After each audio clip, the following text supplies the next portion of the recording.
Deworming.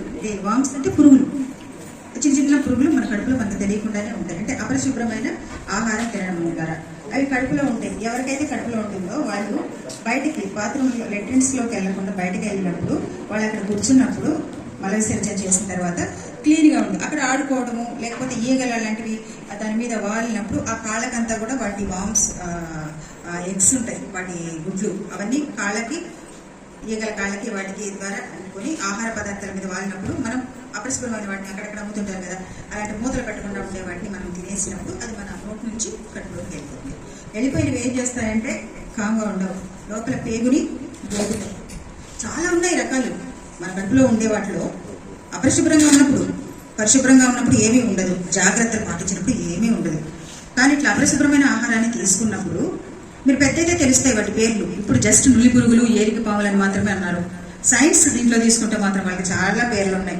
ఎంట్రోబియాస్ వర్మిక్యులారిస్, sir tinea సోలియం, tinea సాజినేటా, ఇట్లా మీరు స్టడీస్కి వెళ్తే తెలుస్తాయి. అవి మీకు అనవసరం. అని అడిగితే ఏలిక పాములు, నులి పురుగులు చూసారా? ఎవరైనా చూసారా?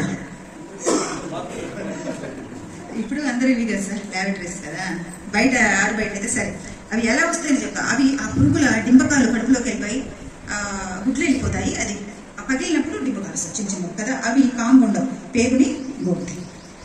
అయినప్పుడు చికటి విరేచనాలు ఇంకా ముదిరిపోయింది అనుకో, దాంతో బ్లడ్ కూడా పడుతుంది. ఇది మళ్ళీ రక్త విరేచనాలు, ఇంకా కొన్ని రకాలైన ఇవన్నీ కూడా వస్తాయి. వచ్చి ఫలితంగా ఈ రక్తము ఇదంతా బయటకు వెళ్ళిపోవడం, ఇంకా ఆకలి కూడా సరిగ్గా వేయదు. అందువల్ల వాళ్ళ ఆహారం సరిగ్గా తీసుకోకపోవటం వల్ల అనీమియా అనేది వస్తుంది, రక్తహీనత.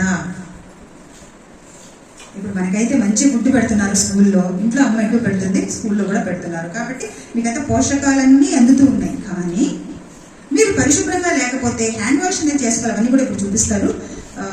పరిశుభ్రంగా చేతులు కడుక్కొని భోంచేయాలి. మల విసర్జనకు వెళ్ళి వచ్చిన తర్వాత కూడా మీరు చేతులు బాగా కడుక్కోవాలి. చేతులు అంటే ఊరికే కొళాయి దగ్గర ఇలా పెట్టేసి ఇట్లా అనుకోవడం కాదు, లేకపోతే ఒక గ్లాస్ వాటర్తో కడగడం కాదు. దానికి కొన్ని పద్ధతులు ఉన్నాయి, స్టేజెస్, అవి చెప్పిస్తారు.